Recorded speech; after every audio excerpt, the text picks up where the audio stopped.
Central avenue চত্বরে ছোটখাটো motor পার্টসের দোকান মনোজ অটোমোবাইলস, যার মালিক বিপুল রূপানী। তিনি আর কেউ নন, আহমেদাবাদে ভেঙে পড়া অভিশপ্ত ড্রিম লাইনারের যাত্রী মৃত গুজরাটের প্রাক্তন মুখ্যমন্ত্রী বিজয় রূপানীর তুতো ভাই। বিমান দুর্ঘটনার খবর সামনে আসার পর বুধবার দুপুর থেকেই রূপানী পরিবার উদ্বেগে ছিল। নিশ্চিত করে কোনো খবরই কেউ পাচ্ছিলেন না। তাদের 150 জনের পারিবারিক হোয়াটসঅ্যাপ গ্রুপে শুধুই উদ্বেগ আর হতাশা বাড়ছিল। কিন্তু বৃহস্পতিবার সন্ধ্যায় দাদা বিজয় রূপানীর মৃত্যুর খবর টেলিভিশনের মারফত জানতে পেরে কার্যত স্তব্ধ হয়ে গিয়েছেন কলকাতার রূপানী পরিবার।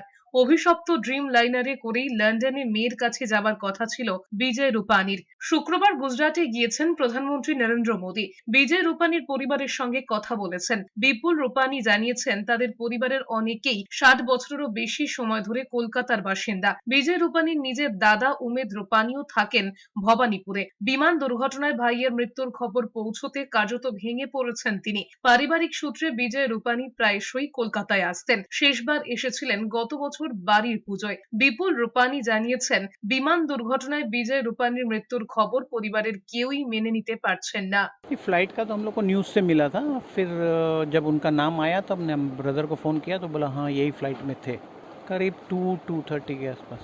सर वो तो इंक्वायरी के बाद पता चलेगा ना सर, हम लोग कैसे बोल सकते हैं, we are just general persons, जो भी होगा इंक्वायरी में पता चलेगा। हाँ, मेरे को न्यूज़ मिलते ही मैंने उनको फ़ोन किया था भैया को कि ऐसा ऐसा न्यूज़ है, तो बोला हाँ वो आगे जाने वाले थे, वो नहीं गए थे, फिर ये फ़्लाइट में थे। हाँ हाँ, अभी मेजर अभी जाने की बात थी सवेरे की फ़्लाइट पे, जब मैं घर से निकला तब उनको आगे कौन जाएगा नहीं जाएगा वो बाद में देखेंगे। हमारा अभी फाइनल नहीं है, पहले जाएँ, ब्रदर गए हैं देखे क्या है नहीं है, फिर अगर ऐसा कुछ हुआ तो हम लोग जाएंगे।